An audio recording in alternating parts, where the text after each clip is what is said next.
Today we're going to talk about emotional connectedness during the COVID-19 crisis.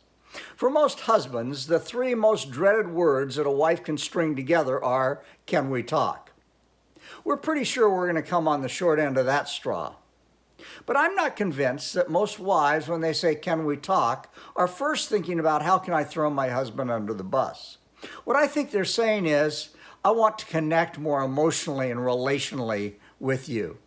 And I find that often that's difficult. The Apostle Peter says in 1 Peter 3:7, "Husbands, live with your wives in an understanding way." Isn't that interesting that Peter is saying to husbands, the thing you need to focus on is how to understand your wife. Now, some of us avoid those conversations because we're afraid they're going to end in conflict, and most of us try to avoid conflict.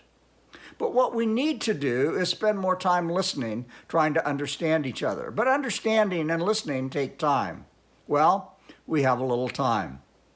So we're going to suggest today that you intentionally take more time to connect relationally. Take a walk with each other.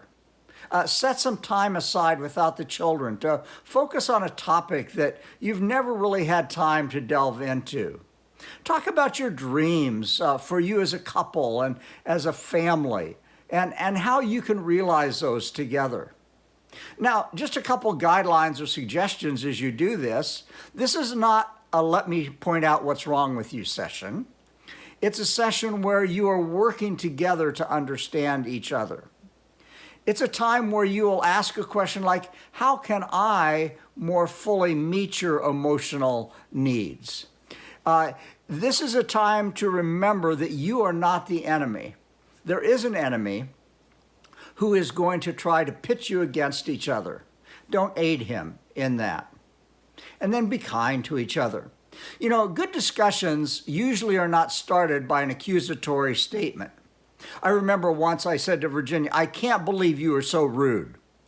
Gentlemen, that is not a good leading sentence if you want a discussion. Lastly, remember that God created us as male and female. He created us differently. And as husbands and wives, we have different desires and needs.